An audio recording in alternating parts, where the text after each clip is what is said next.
Today we have a very interesting topic, that is art appreciation of 13th to 18th century AD. Subject is painting. Let's start. I am Sanchita Bhattacharya. Welcome you all. After the decline of the powerful ruling dynasties in different parts of India, there were hardly any patrons to support a large-scale project of art during 12th century AD, except few constructions of temples in Rajasthan, Bengal and Orissa. It was mainly restricted to building forts and maqbaras by the Muslim rulers who did not patronize sculptural art, but this period enriched Indian art with treasure of illustrated manuscripts. The manuscripts of this period belonged to different religious sects like Hindus, Jains and Buddhists. The main centers of these illustrated manuscripts, that is called Puthis also, were in Bengal, Gujarat and Bihar. So what is this manuscript? Manuscript को हिंदी में पांडुलिपि कहा जाता है. तो पांडुलिपि है क्या? तार के पत्ते की पांडुलिपियाँ, सूखे तार के पत्ते से बनी पांडुलिपियाँ है. भारतीय उपमहाद्वीपीय और दक्षिण पूर्व एशिया में तार के पत्तों का उपयोग लेखन सामग्री के रूप में 5वीं शताब्दी ईसा पूर्व या संभवतः बहुत पहले किया गया था. This is a manuscript. आपके सामने पिक्चर है मैन्युस्क्रिप्ट का. ये एक एग्जाम्पल है मैन्युस्क्रिप्ट का. मैन्युस्क्रिप्ट का ये पिक्चर को देखने से आपको पता लग रहा है कि पत्ते में जो राइट अप लिखा जाता था उस समय पे, बहुत पुराने समय पे कागज़ तब नहीं मिलता था, कागज़ का आविष्कार नहीं हुआ था, तो मैन्युस्क्रिप्ट पत्ते पर लिखा जाता था. और ये बीच में जो एक छेद है, होल है, वो किस लिए है? ये क्वेश्चन ज़रूर आपके मन में आया होगा. इसके बीच में जो होल है वो इसलिए है ताकि ये जो इसको रस्सी से थोड़ा सा बांध के एक के बाद एक लगाते थे, और ये इस तरह से लगाते थे ताकि वो मैन्युस्क्रिप्ट सुरक्षित रहे और बिल्कुल किसी तरह से इसका कोई भी नुकसान ना हो, कि कहीं गुम ना हो जाए. एंड दूसरी बात यह है कि पत्ते को अगर हम सुई धागा से सिलाई करेंगे तो वो पत्ते फटने का डर रहता है, क्योंकि सूखा पत्ता होता है. सूखे पत्ते को आप अगर कोई भी सुई से या किसी भी तरह से आप उसको छेद बनाओगे तो वो टिकेगा नहीं. तो इसीलिए बीच में होल बना के या तो किसी स्टैंड पे रखते थे या रस्सी धागे से टाक के इस तरह से एक के बाद एक लगा के रखते थे. ये एक रखने का भी बहुत अच्छा तरीका है मैन्युस्क्रिप्ट का. ये दूसरा है palm leaf manuscripts of 16th century in Orissa script. ये पत्ते जो इस छोटे छोटे करके ये इन्होंने काटा है, इसको अगर आप बहुत ही लार्ज करके देखेंगे तो इसमें बहुत सारी चीज़ें लिखा है. तो ये लिखने का जो ये खूबसूरत तरीका है बहुत ही सुंदर होता है. एक ये सभी को एक साथ मिला के रखा है और ये एक के साथ एक दूसरा भी बिल्कुल टाई करके रखा है. और इससे क्या होता है, मैन्युस्क्रिप्ट को हम अगर जब अच्छी तरह से रखने की कोशिश करते हैं, क्योंकि ये बहुत मूल्यवान चीज़ें होती है, बहुत पुरानी चीज़ें, और इस तरह की हमें बहुत ऐतिहासिक चीज़ें हैं जो उस समय की बहुत सारे इंफॉर्मेशन हमें मिलता है इस मैन्युस्क्रिप्ट से. तो ये ऐतिहासिक बहुत इम्पॉर्टेंट चीज़ होती है. So the manuscripts were made in Bengal and Bihar under the patronage of Pala dynasty, and it shows a distinct style called Pala style. See, this is a manuscript in Pala School of Art. This is a Pala style manuscript. इसमें खूबियाँ आप एक देखिए, इसमें right up है और बीच में जगह रखा है इलास्ट्रेशंस के लिए, फोटोग्राफ के लिए. ये इलस्ट्रेशन, ये फोटोग्राफ नहीं है, इलस्ट्रेशन है, वो भी ड्रॉ करते हैं कलर से.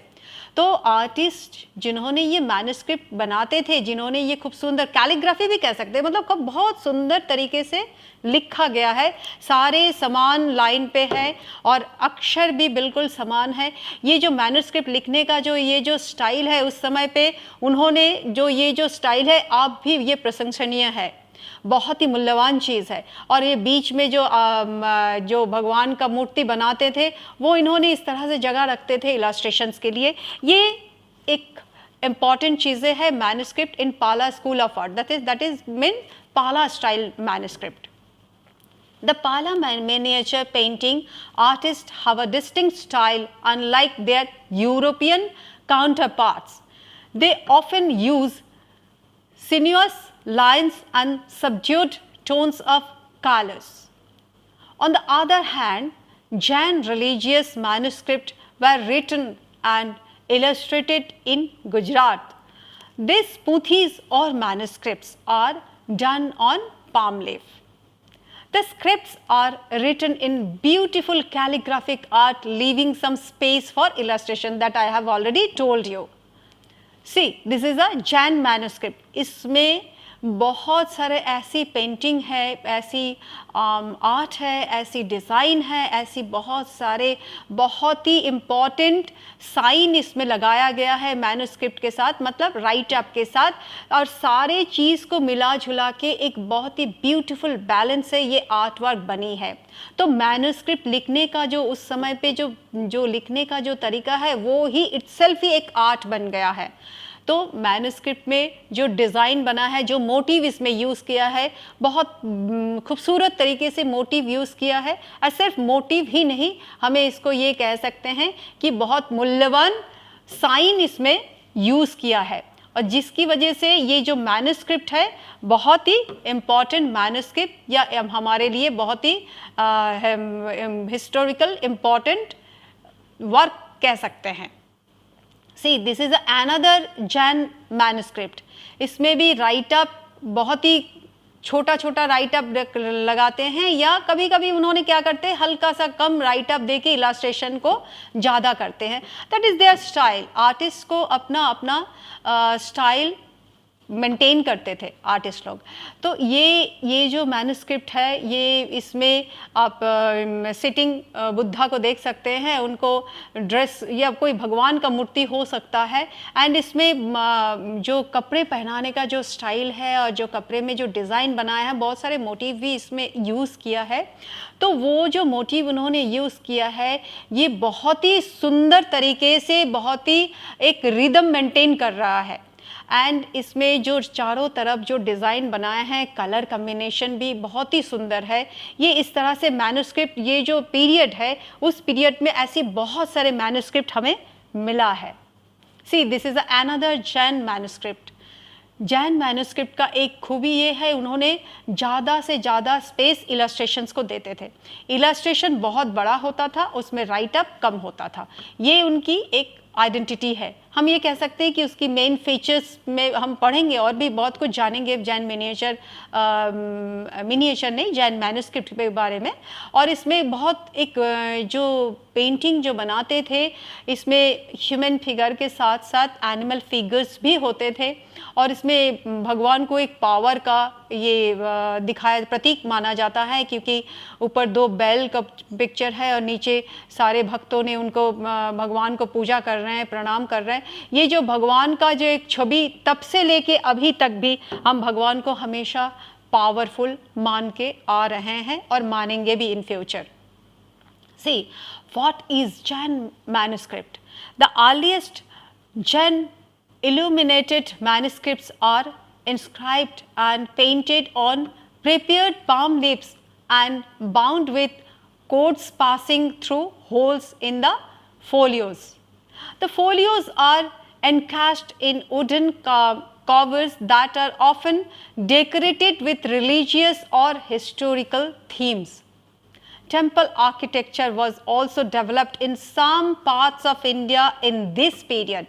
Among this, the marble temple complex or Dilwara at Mount Abu and Terracotta temple of Bengal and Orissa are very beautiful.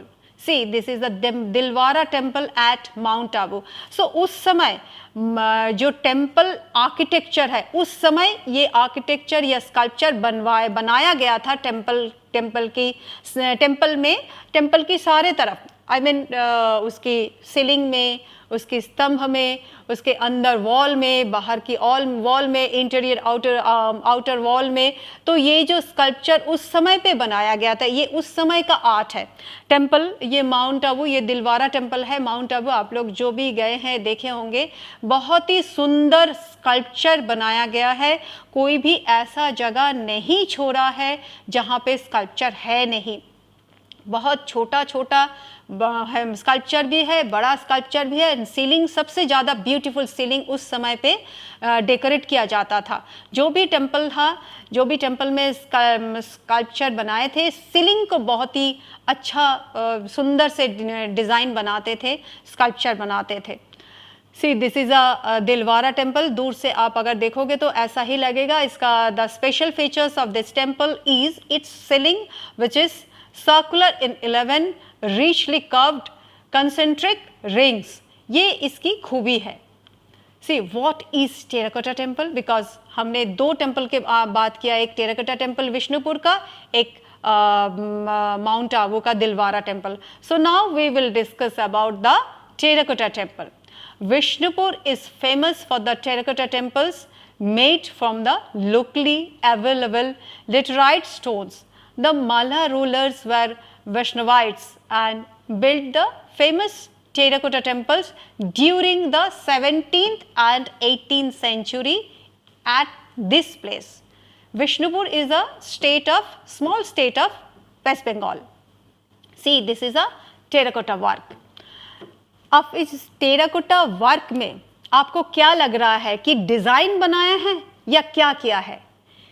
Tiles, छोटा छोटा टाइल्स बनाते हैं। जैसे टेराकोटा वर्क कैसे किया जाता है मैं थोड़ा सा आपको बता देती हूँ। छोटा छोटा टाइल्स बनाते थे मिट्टी से ऐसी टाइल्स बनाते थे एंड उसके ऊपर डिज़ाइन बनाते थे। वो डिज़ाइन इस तरह से बनाते थे जैसे मिट्टी का वो बना के फिर उसके ऊपर जो भी डिज़ाइन बनाना है, डिज़ाइन को बहुत ही अच्छी तरह से बनाते थे। एंड उस डिज़ाइन बनाने के बाद उसको जलाया जाता था। उस पूरे प्रोसेस टाइल्स को जलाया जाता था ताकि वो मजबूत हो और स्ट्रॉन्ग हो, और उसका कलर भी धीरे धीरे चेंज हो जाती थी, रेडिश कलर हो जाती थी, मिट्टी का कलर नहीं रहता था। तो इस तरह से छोटे छोटे टाइल्स को फिर वॉल में चिपकाया जाता था।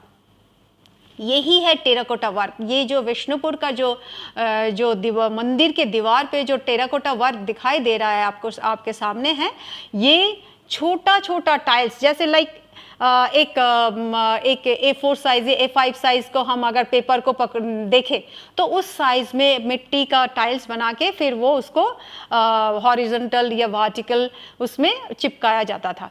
तो इस तरह से क्या होता, उसमें एनिमल का भी फिगर है, ह्यूमन फिगर भी है, डिफरेंट तरह की उस समय का जो चीज़ वो देखते थे आसपास में आर्टिस्ट, वही इम्पॉर्टेंट थिंग्स को या फिगर को या एनिमल को, वो सारी चीज़ को अपने उसमें बनाते थे टाइल्स पे और डिज़ाइन करते थे। मिट्टी में, कच्चे मिट्टी में डिज़ाइन करते थे एंड देन उसको सूखने के लिए देते थे। सूखने के बाद उसको जलाते थे और जलाने के बाद वो जो रेडिश कलर का वो तैयार होता था, वो कोई कलर नहीं डालते थे, उसमें ऑटोमेटिकली रेडिश कलर हो जाती थी। और वो रेडिश कलर का जब वो बनती थी और वो छोटा छोटा टाइल्स को एक के बाद एक दूसरा इस तरह से चिपकाया जाता था। तो ये बहुत ही लंबा वर्क था, लेकिन ये कितना टाइम लेके आर्टिस्ट कितना पेशेंस से, कितना सुंदर से, कितना खूबसूरत तरीके से इसको बनाने के बाद फिर चिपकाते थे दीवार पे, तब जाके ये टेराकोटा वर्क ख़त्म होती थी। तो विष्णुपुर का मंदिर का टेराकोटा वर्क में इस तरह की बहुत खूबी हम देख सकते हैं। टेराकोटा टेम्पल विष्णुपुर का छोटा छोटा टाइल्स आपको दिखाई दे रहा है। छोटा छोटा टाइल्स में सिर्फ टाइल्स ही नहीं, उसमें डिज़ाइंस भी है, बहुत सारे शाइन्स भी है, डिफरेंट चिन्ह उन्होंने बनाए हैं। वो सारे चीज़ें रिलीजियस इम्पोर्टेंस को मेंटेन करते थे। और दूसरी बात है, उसमें जो डिज़ाइन बनाते थे टाइल्स में, एक के साथ दूसरा दूसरे के साथ तीसरा, हर चीज़ में कोई ना कोई मैसेज रहता है। एंड आर्टिस्ट ने जो बनाते थे वो भी सारे चीज़ के जानने के बाद ही वो बनाते थे।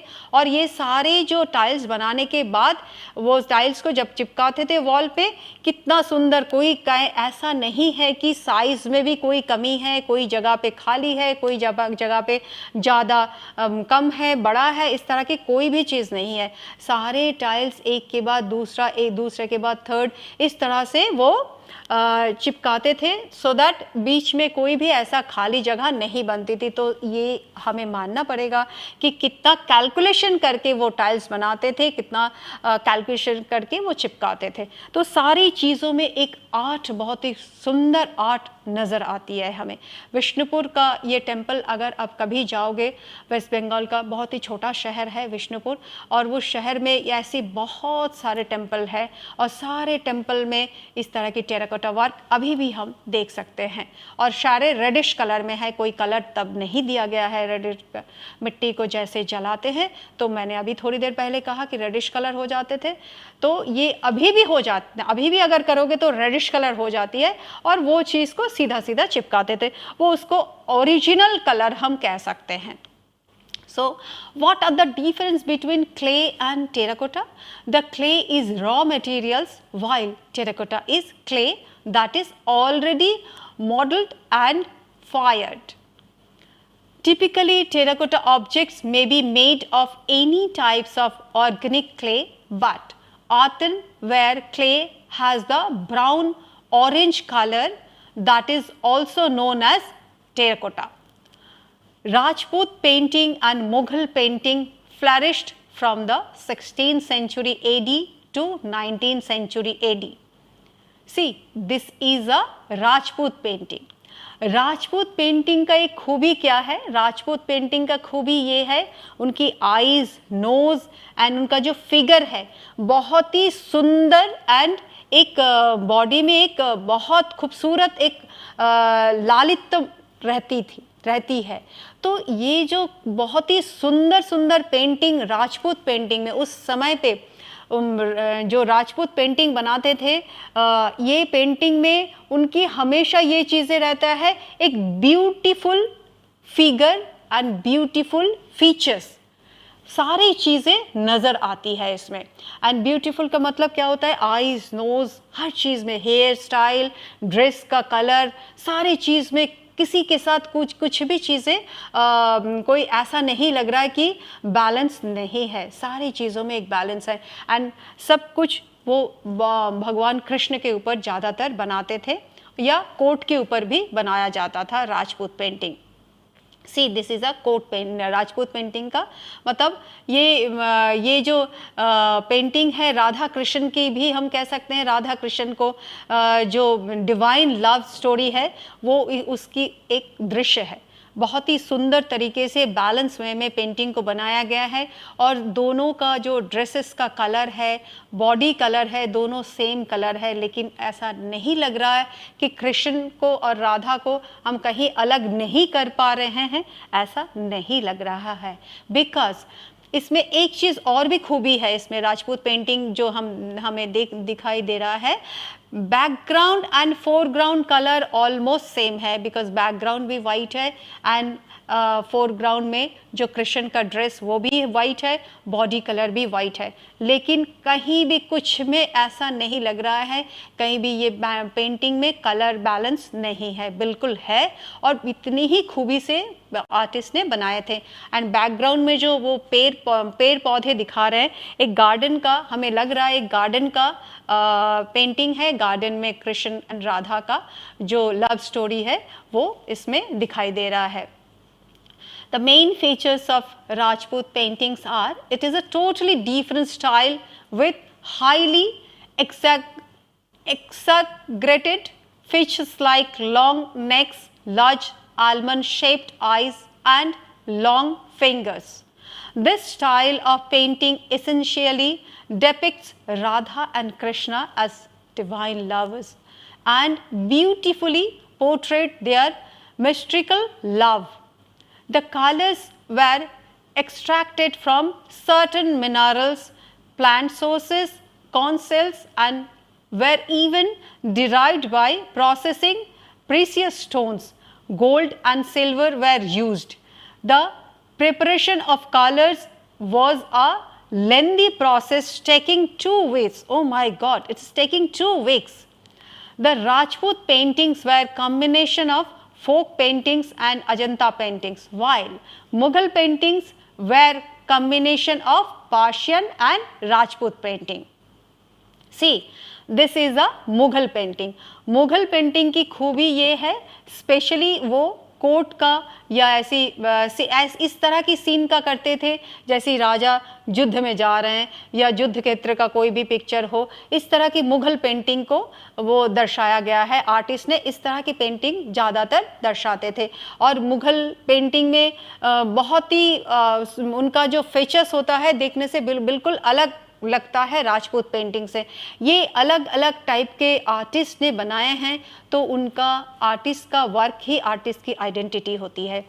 इसमें बॉर्डर भी बहुत ही अच्छी तरह से डिज़ाइन किया है, एंड एक बड़ा मोटा बॉर्डर है और बीच में एक छोटा बॉर्डर है, एंड दोनों बॉर्डर का जो तालमेल है, कलर का जो कलर कॉम्बिनेशन है, बिल्कुल हमें अलग अलग दिखाई दे रहा है। एक कलर कॉम्बिनेशन मोटा वाला बॉर्डर में दिखाई दे रहा है, कलर कॉम्बिनेशन लाइट कलर है, एंड उसके बाद जो स्मॉल जो बॉर्डर है उसमें थोड़ा ब्राइट कलर की कॉम्बिनेशन है। एंड बीच में जो पेंटिंग बनाए हैं, पेंटिंग में बहुत सारे ह्यूमन फिगर भी है, एनिमल फिगर भी है, लेकिन हमें बिल्कुल पता लग रहा है कि ये मुग़ल पेंटिंग है। हम इसको राजपूत पेंटिंग नहीं कह सकते, क्योंकि ये राजपूत पेंटिंग है ही नहीं। और राजपूत पेंटिंग का फीचर्स एंड मुग़ल पेंटिंग का फीचर्स में बिल्कुल डिफरेंट होती है। उनकी आइज़ नोज़ अलग, उनकी फीचर्स अलग होती है, इनकी भी फीचर्स अलग होती थी, क्योंकि ये आर्टिस्ट ने जब बनाए थे उन्होंने भी अपने आसपास को देख के, अपने सराउंडिंग्स को देख के, अपने लोकेलिटी को देख के वो बनाते थे। राजपूत पेंटिंग भी वैसे ही अपना आसपास को ह्यूमन फिगर को देख के, अपना आसपास को देख के वो बनाते थे। तो ये दोनों में बिल्कुल अलग नज़र आती है। 8वीं शताब्दी के बाद भारतीय कला रश होने लगा। यह कांगड़ा घाटी के पास एक छोटा सा राज्य था और पहाड़ी चित्रकला के सबसे महत्वपूर्ण केंद्र में से एक था। यह शैली इस साम्राज्य के विभिन्न शासकों के अधीन 1450 AD से 1780 AD के बीच फली फूली। लोक कला के मुग़ल लघु शैली के प्रभाव में गुलेर लघु चित्र विकास के विभिन्न चरणों से गुजरा।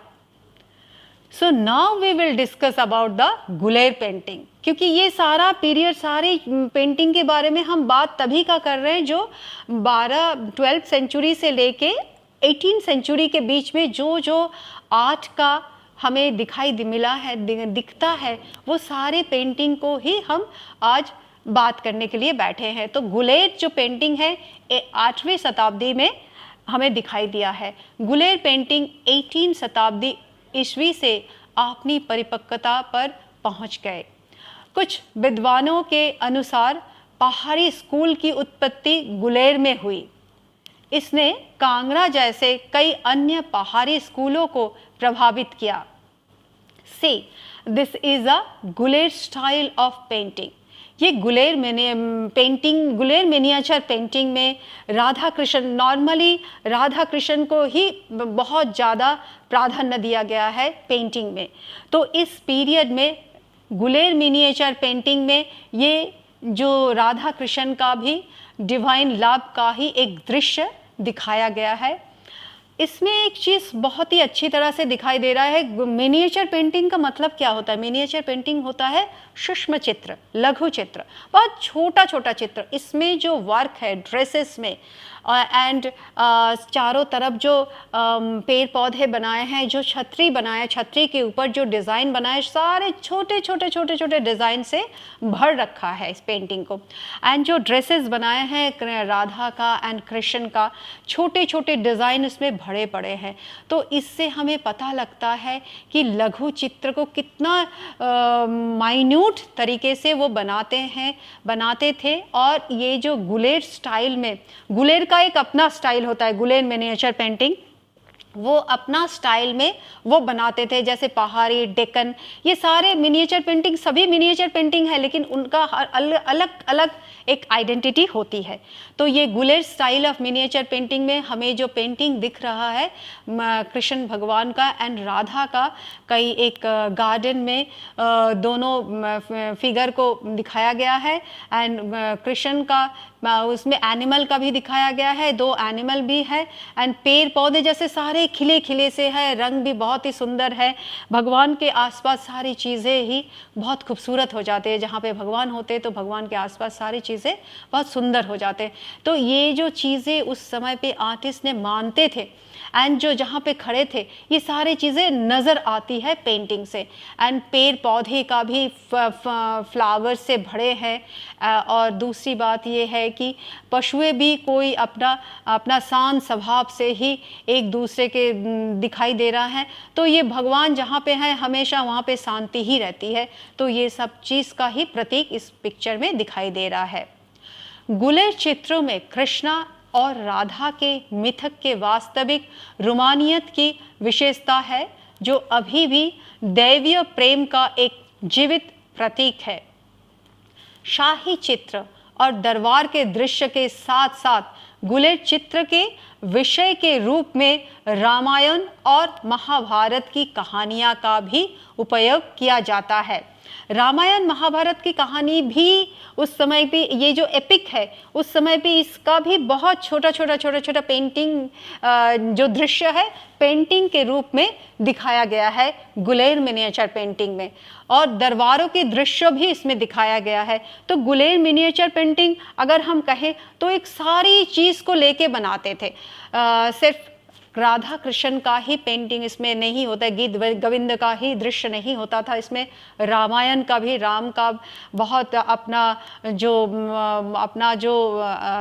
दृश्य होती थी रामायण का, तो वो सारी चीज़ें इसमें राम को विभिन्न तरह तरह के पिक्चर में दिखाया गया है। महाभारत का भी बहुत सारे जो कहानी है वो दृश्य के रूप में दिखाया गया है ये गुलेर मिनिएचर पेंटिंग में। और दरबारों का भी दृश्य बहुत सारे दिखाया गया है, उस समय राजा रानी एंड दरबारों का भी बहुत सारे ऐसे दृश्य दिखाया गया है।